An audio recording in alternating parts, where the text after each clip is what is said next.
Hello examiner family. അപ്പൊ സ്നേഹിസേ, ഇവിടെ പിറകിൽ കാണുന്നത് നമ്മുടെ മക്കള് കമന്റ് ചെയ്തിട്ടുള്ള ഒരുപാട് കമന്റ്സ് ആണ്. ഈ കമന്റ്സിനെ കുറിച്ചും അതുപോലെ ഇനി നമുക്ക് ആനുവൽ എക്സാം ആകുമ്പോഴേക്കും എന്തൊക്കെ കാര്യങ്ങളാണ് ചെയ്യേണ്ടതിനെ കുറിച്ചൊക്കെ നമുക്ക് എന്ത് ചെയ്യാം, ഒന്ന് ഡിസ്കസ് ചെയ്യാം. അപ്പൊ ഇവിടെ നോക്കിക്കഴിഞ്ഞാൽ കമന്റ്സ് നോക്കിയാൽ എല്ലാം നെഗറ്റീവ് ആയിട്ടുള്ള കമന്റ്സ് ആണ്. അതായത് എക്സാം പൊട്ടിപ്പോയി, പ്രതീക്ഷ പോലെ നല്ല മാർക്ക് സ്കോർ ചെയ്യാൻ വേണ്ടി പറ്റുന്നില്ല. അപ്പൊ ഇതിന്റെ ഒക്കെ മീനിങ് എന്താണ്? അത് ഇന്ന സബ്ജക്റ്റ് ഒന്നുമില്ല. SS, മാത്സ്, ബയോളജി അങ്ങനെ പലർക്കും ഈസി ആയവരുണ്ട്. പക്ഷേ നമ്മള് ഒരുപാട് കമന്റ്സ് ഇങ്ങനെ നോക്കുമ്പോൾ എല്ലാവരും ഭയങ്കര നെഗറ്റീവ് ആയിട്ടുള്ള കമന്റ്സ് ആണ് കൂടുതൽ ഇട്ടിട്ടുള്ളത്. കാരണം ഒന്നുമല്ല, അതായത് നിങ്ങൾക്ക് നിങ്ങളുടെ ടെക്സ്റ്റ് ബുക്ക് ക്രിസ്റ്റൽ ക്ലിയർ ആയിട്ട് നിങ്ങൾ പഠിക്കാത്ത ഒരു പ്രശ്നം മാത്രമേ ഉള്ളൂ. അതായത് നമ്മൾ എക്സ്പെക്ട് ചെയ്യാത്ത ഭാഗത്തു നിന്നൊക്കെയാണ് നിങ്ങൾക്ക് ചോദ്യങ്ങൾ ചോദിച്ചിട്ടുണ്ടായിരുന്നത്. നമുക്ക് ഓണപരീക്ഷ വന്നപ്പോൾ തന്നെ അറിയായിരുന്നു പാറ്റേൺ മാറിയിട്ടുണ്ട്, ക്വസ്റ്റ്യൻ പേപ്പർ ടഫ് ആവുന്നുള്ള കാര്യമൊക്കെ നമുക്ക് അറിയായിരുന്നു. എങ്കിലും നമ്മൾ ക്രിസ്മസ് എക്സാം അല്ലേ എന്ന് ചിലപ്പോ ചിലരെങ്കിലും എന്ത് ചെയ്തിട്ടുണ്ടാവാം, നെവർ മൈൻഡ് ചെയ്തിട്ടുണ്ടാവാം, അല്ലെങ്കിൽ നന്നായിട്ട് ട്രൈ ചെയ്തിട്ടും കിട്ടാത്തവരും ഉണ്ടാവാം അല്ലെ. പക്ഷെ അത് കഴിഞ്ഞ് ഇനി നമ്മുടെ മുന്നിൽ ആകെ ഒരു ഒറ്റ ഓപ്ഷൻ മാത്രമേ ഉള്ളൂ, നമ്മുടെ ഫൈനൽ എക്സാം. അവിടെ നിങ്ങൾ എന്തായാലും മാക്സിമം നന്നായിട്ട് പഠിച്ചു കഴിഞ്ഞാൽ നിങ്ങൾക്ക് നല്ല മാർക്ക് സ്കോർ ചെയ്യാൻ പറ്റുള്ളൂ. അപ്പൊ നിങ്ങൾ ആ ഒരു കൊല്ലം പഠിച്ചതിന്റെ ഫൈനൽ റിസൾട്ട് എന്ന് പറയുന്നത് നമ്മുടെ ഫൈനൽ എക്സാമിനാണ് നിങ്ങൾ പെർഫോം ചെയ്യേണ്ടത്. സ്നേഹിസേ, ഞാൻ ഒരു കാര്യം ചോദിക്കട്ടെ. അതായത് നമ്മുടെ ആനുവൽ എക്സാം കഴിയുമ്പോൾ ഇത്തരത്തിലുള്ള കമന്റുകൾ വരാതിരിക്കണമെങ്കിൽ നമ്മൾ എന്ത് ചെയ്യണം? വരാതിരിക്കണമെങ്കിൽ നിങ്ങൾ ചെയ്യേണ്ട ഒരു ഒറ്റ കാര്യം എന്ന് പറഞ്ഞു കഴിഞ്ഞാൽ ടെക്സ്റ്റ് ബുക്ക് കംപ്ലീറ്റ് ആയിട്ട് പഠിക്കുക. കാരണം നമ്മുടെ ക്വസ്റ്റ്യൻ പേപ്പർ നോക്കിക്കഴിഞ്ഞാൽ തന്നെ മനസ്സിലാക്കാൻ പറ്റും, ടെക്സ്റ്റ് ബുക്കിൽ നിന്ന് അല്ലാതെ നിങ്ങളോട് ചോദ്യം ചോദിച്ചിട്ടില്ല. അപ്പൊ ടെക്സ്റ്റ് ബുക്കിൽ നമ്മൾ എക്സ്പെക്ട് ചെയ്യാത്ത ഭാഗത്തു നിന്നാണ് ചോദിച്ചിട്ടുള്ളത്.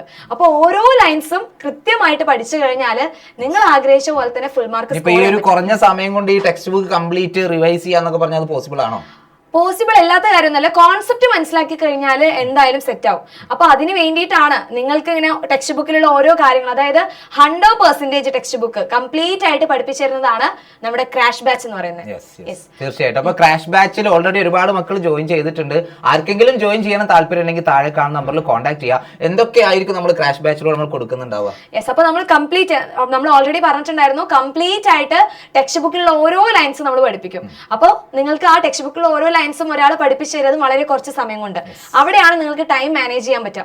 അതായത് നമ്മൾ ഏകദേശം ഒരു 1.5 മണിക്കൂർ കൊണ്ടൊക്കെ ഒരു ചാപ്റ്റർ കംപ്ലീറ്റ് ആയിട്ട് നമ്മൾ പഠിച്ച് തീർക്കും. ഓക്കെ, അപ്പോൾ അവിടെ നിങ്ങൾ ചാപ്റ്റർ കംപ്ലീറ്റ് ആയിട്ട് പഠിച്ചു തീർക്കുന്നു, അതിന്റെ കൂടെ തന്നെ ക്വസ്റ്റ്യൻസിന്റെ കൂടി ഉണ്ടായിരിക്കും ക്ലാസ്. അപ്പൊ നിങ്ങൾ ശ്രദ്ധിക്കേണ്ട ഒരു കാര്യം, എനിക്ക് തോന്നുന്നു കുറച്ച് സമയമുള്ളൂ ഈ റിവിഷൻ ബാച്ച് എന്ന് പറയും. നമുക്ക് മാർച്ചിലാണ് നമ്മുടെ ആനുവൽ എക്സാം ഉണ്ടാവുക. അപ്പൊ ക്ലാസ്സുകൾ മിസ്സാക്കാതിരിക്കാൻ വേണ്ടി ഇവർ ശ്രദ്ധിക്കേണ്ടി വരും. കാരണം നമുക്ക് ഓരോ ക്ലാസ്സുകളും ഇമ്പോർട്ടന്റ് ആയിരിക്കും. കൃത്യമായ ടൈം ടേബിളോട് കൂടി നിങ്ങൾക്ക് എന്ത് ചെയ്യും, ക്ലാസ്സുകളൊക്കെ തരും. അത് മക്കൾ കൃത്യമായിട്ട് ഫോളോ ചെയ്യുകയാണെങ്കിൽ ഇത്തരത്തിലുള്ള കമന്റ്സ് ഇനി നമുക്ക് ആനുവൽ എക്സാമിൽ ഇടേണ്ടി വരില്ല. കാരണം നിങ്ങൾ ഓണം എക്സാമിന് കുറെ ചാപ്റ്റേഴ്സ് പഠിച്ചിട്ടുണ്ട്, ക്രിസ്മസ് എക്സാമിനും പഠിച്ചിട്ടുണ്ട്. അപ്പൊ നിങ്ങൾക്ക് ചില ചാപ്റ്റേഴ്സ് ആയിരിക്കും കുറച്ചും കൂടി ഡൗട്ട് ഉള്ള ചാപ്റ്റേഴ്സ് ഉണ്ടായിരിക്കാം. അവിടെ നിങ്ങൾ എന്ത് ചെയ്യുക, കുറച്ച് ടൈം കൊടുക്കുക. പിന്നെ പുതിയ ചാപ്റ്റേഴ്സിനാണ് കൂടുതൽ ടൈം സ്പെൻഡ് ചെയ്യേണ്ടത്. അപ്പൊ ആ ടൈം ടേബിൾ അനുസരിച്ച് നിങ്ങൾ ഫോളോ ചെയ്ത് കഴിഞ്ഞാൽ എന്തായാലും നമ്മൾ വിചാരിച്ച സമയത്തിനുള്ളിൽ ചാപ്റ്റേഴ്സ് കംപ്ലീറ്റ് ആയിട്ട് പഠിക്കാൻ പറ്റും. കൂടെ ക്വസ്റ്റ്യൻസും നിങ്ങൾക്ക് കിട്ടും. ഈ 2 കാര്യങ്ങൾ മതിയല്ലോ ഫുൾ മാർക്ക് കിട്ടാൻ. തീർച്ചയായിട്ടും. അപ്പൊ നിങ്ങൾക്ക് വേണ്ടിയിട്ട് എപ്പോഴും എക്സാമിനർ ഫാമിലി നിങ്ങളുടെ കൂടെ ഉണ്ടാവാറുണ്ട്. അപ്പോൾ ഇനിയും നിങ്ങൾക്ക് ഇപ്പോൾ ഒരു ക്രിസ്മസ് എക്സാം ഇത്തിരി ടഫായി പോയി എന്ന് കരുതി ആരും എന്ത് ചെയ്യേണ്ട, ടെൻഷൻ അടിക്കുക അല്ലെങ്കിൽ എനിക്ക് വയ്യ, ഞാനില്ല, ഐ ആം ഡൺ എന്ന് പറഞ്ഞിരിക്കുകയൊന്നും വേണ്ട. നമുക്ക് എന്ത് ചെയ്യാൻ പറ്റും, തിരിച്ചു വരാൻ വേണ്ടി കഴിയും. അപ്പൊ തീർച്ചയായിട്ടും നിങ്ങളുടെ കൂടെ എക്സാമിനർ ഫാമിലി ഉണ്ടാവും. അപ്പൊ ഇവരെന്ത് ചെയ്യാം, നമ്മളോട് ജോയിൻ ചെയ്യാം. ഇനി നിങ്ങൾ ഫൈനൽ എക്സാം കഴിഞ്ഞാൽ ഇതുപോലുള്ള കമന്റ്സ് ആയിരിക്കില്ല നിങ്ങൾ ഇടാം. അത് നമുക്ക് നോക്കാം അല്ലേ. ഓക്കെ, അപ്പോൾ ഓൾ ദി ബെസ്റ്റ്.